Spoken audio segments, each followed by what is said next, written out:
Welcome to another episode of the Quiff Corners Book Corner. Yes, we're still celebrating World Book and Copyright Day. My next guest has been here before, and this is an interesting book. It's different from the other ones you have watched so far. So join us.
Welcome back to the Quip Corners Book Corner, Dr. Oluwadele.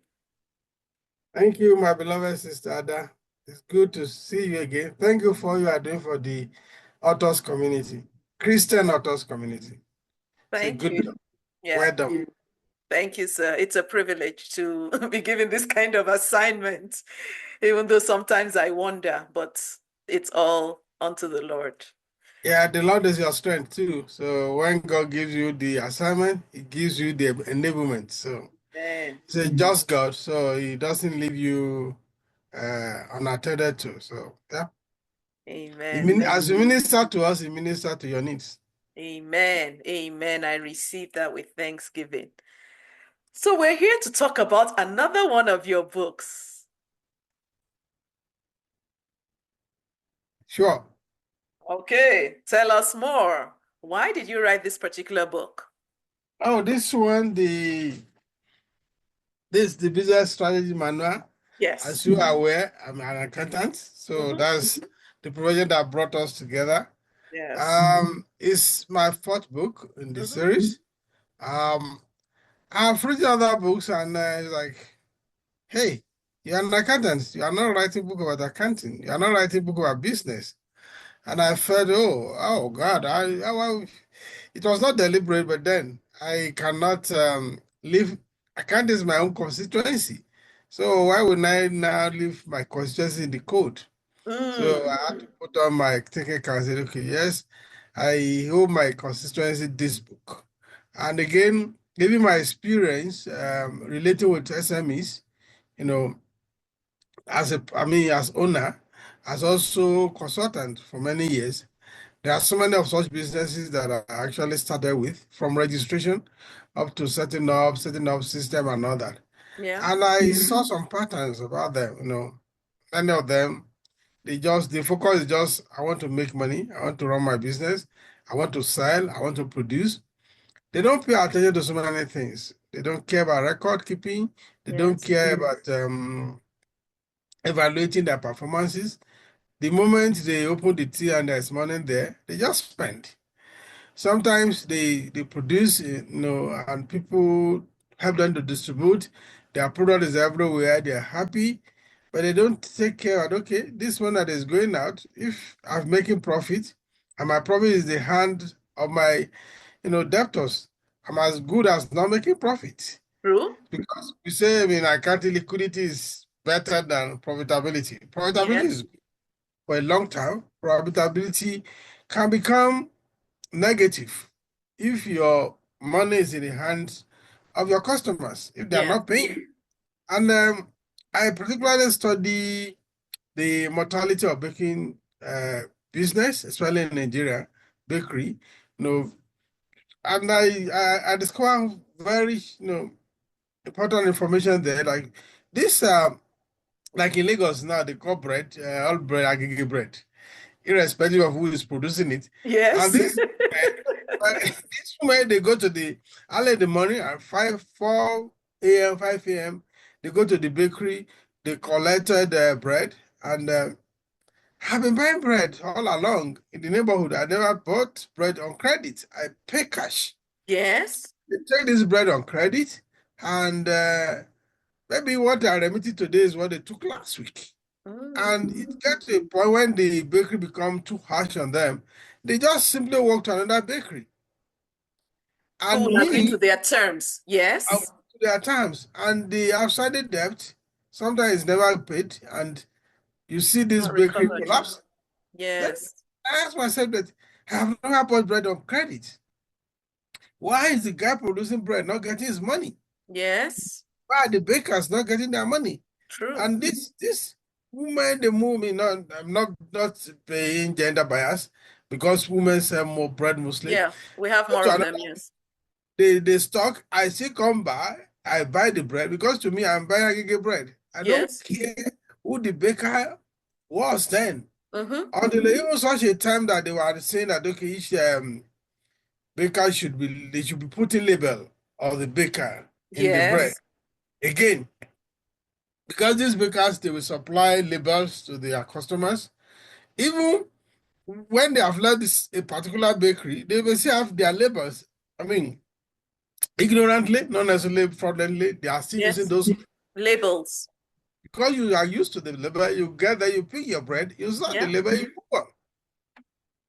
And when you see a change in label, you ask questions. Oh, What yeah, happened? that oh, the other bakers we discussed a new bakery and their bread is a bit better, it's softer. They give you kind of excuses. Because maybe as a consultant, I knew information. I deliberately ask questions on this, which an ordinary bread buyer may not consider or take note of. Mm-hmm. But for me, I will ask questions. Yes. And I said, okay, what is the problem? The problem is simply the cash flow management. The baker sit down in his factory producing bread.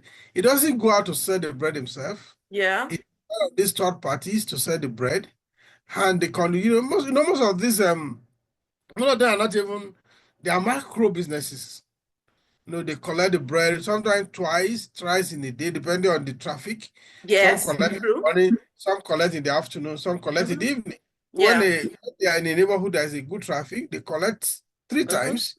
And they don't pay. Maybe what you are collecting today, you are paying for last week, maybe the past 7 days. And I also noticed something. I work in a newspaper, and I also observe certain things. Newspaper don't make their money from selling newspaper. Actually, the bulk of the money come from advertising. Yes. You don't know outside because now when you supply papers to vendors, a week or two they remit money. And the rule is that the unsold newspaper, they return it to you. Yes. And when they return all this unsold to you, you put them together. Maybe the average cost of making that paper is, let's say, maybe $3, just to see figure. Now, by the time they return them as unsold, and you are selling to those who are selling bean cake, akara, or Yeah. puff puff, what costs you to produce for $3, you might be selling for like 20 cents. Yes. Just to dispose of it. To dispose it of it because otherwise it becomes also clumsy. Mm-hmm. So I look at those things. Okay, it's the same principle in bakery, but bakery they don't have other source other than the selling of the bread. Yeah. So There's when no they look alternative use. yes, Yeah. when they look at their figures, even when they put their figures, okay, the margin is there, the margin is good, the margin is fantastic. Ordinarily, they are making profit. But it's not in their hand. It's not in their hand. It's like take for instance a business, a micro business who made a profit of $2,000. I mean, just figuratively, and he's having a debt of $3,000. People are owing him. Yeah. Running at a loss, technically, Yes. because he's running at negative 1,000. So the business is profitable, but it's not On liquid. paper, only on paper. Now, when this guy is now, he's owing suppliers. He gets supplier of flour, of sugar, of margarine, all those ingredients from another source. A time will come when those guys say, okay, look, hey, I'm not going to sell to you on credit again. Yeah. If you need flour, bring cash, I give you. And sometimes also that also will deny them the benefit of discount in bulk purchase Yes. and all that. So you see, I don't know, they The struggle, ripple impact. ripple impact. And now you see their product outside. In the Yeah. case of bakery, they are not returning the bread as unsold. The bread are being consumed. Even some vendors come to pick bread thrice a day, twice a day. Then you wonder why are bakeries collapsing? Mm. So when people get a copy of your book, what are some of the things you want them to get out of it? Because you're talking about bakery, but I can think of many other businesses. Yeah, I'm just using that as an example, as a No, I veritable understand. example. Yes. So what My are some of approach the to takeaways from the one book? of the principal takeaway, my book is a bit unusual in the sense that I tell people my approach to it is like how not to run a business. Nice. I know in the books, in the schools, business school, what they teach us is how to run a business. Mm-hmm. And nobody prepare us for how not to run a business. Yes. So the approach of this was to look at those things you should not be doing Yeah, the don'ts. that could hurt your business. Good. So I tell them, it's not a bad thing to sell on credit, but how do you manage the process? If you Yes. sell on credit and you don't monitor it, you don't control it, then you you run your business at grand, and nobody set up business to run it at grand. Yes. So those things that you pay attention to, first you have to have adequate record. That's the fundamental. That's the fundamental. Okay, no, let's say start. You want to start a business. The first is to register your business. Register it. Have a legal registration of your business. Second, every transaction, cash outflow, cash inflow, have a record. Because that is the basis with which you can evaluate your performance. Yes. Because if you are running a business and you are not evaluating your performance, sometimes the temptation is that you are seeing the cash, and this cash you are seeing, money has wings. It's True. asking you to spend.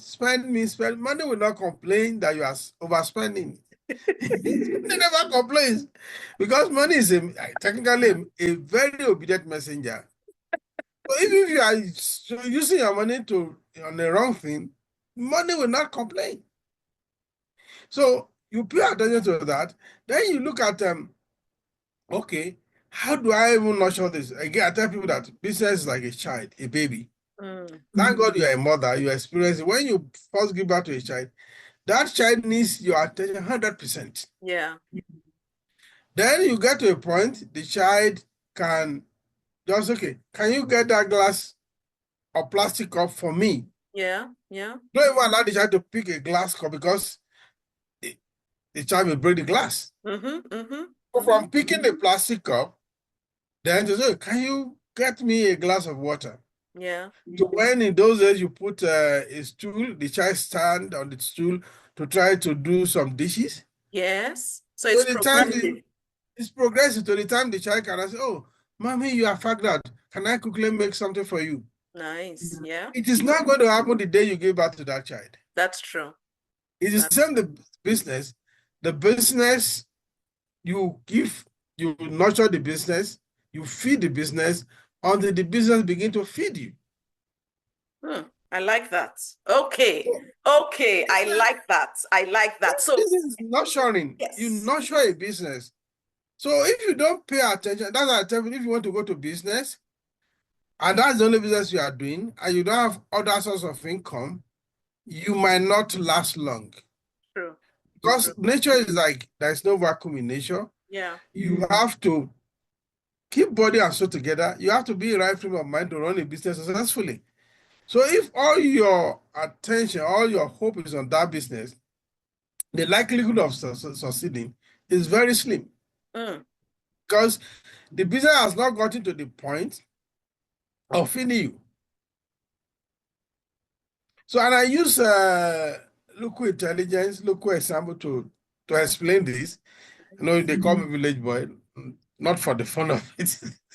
So I use the example of a cocoa farmer and a yam farmer.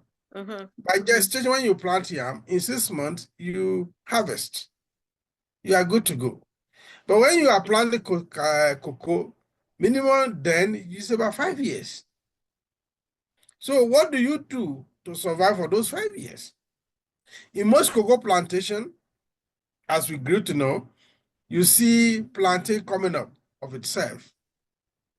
So you harvest those plantain, you harvest just some cocoyam, and all those you mean all those little things that grow within the cocoa farm to survive for the first 5 years. Mm-hmm. When the cocoa first come, of course, if it is a good year, you know, you can make double what the young farmer had made in that 5 years. You can make it in one season. Yeah. And when the cocoa started fruiting, again, you have to eliminate the bananas, the plantains, and because you don't want that to continue to share nutrients with the cocoa now. It's not adversity.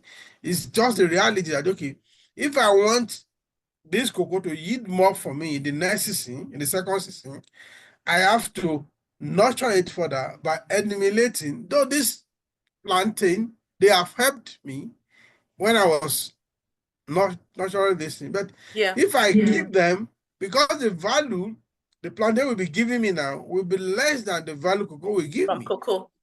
To find a way of eliminating them so that I can have a better yield the coming season. And within a period of time, you see the cocoa farmer is building a house, is buying those days, buying a rally bicycle, used to be bicycle those days. Times have changed. But Which these is are yeah. they do all those things. Yeah. So you see that because of the persistence, the resilience, for those years, it pays off eventually. Of course, if the plantations were not, the planting were not there, the cocoyam were not there, it becomes difficult to survive. So when you want to Wow. do business, you have to Yeah. think, what Yeah. are the things that can feed me? Nice. Business Can take feed. shape, and Yeah. this business can feed me. I really like, how you put it in a nutshell. And I know your books are available on Amazon. Yeah. How else can people get copies of your book? Because anybody who is, one of the things that I have found is too many times some of us start something without before thinking about how to start it properly. And you said that your book talks about what not to do. So where can people get copies of your book? Yeah, if you are in Amazon is the number one go to. Noble Okay. and Baines is also there. Mm-hmm. Then for Nigeria, I actually have some outlets, and which Okay. I usually share on my page, on Facebook especially.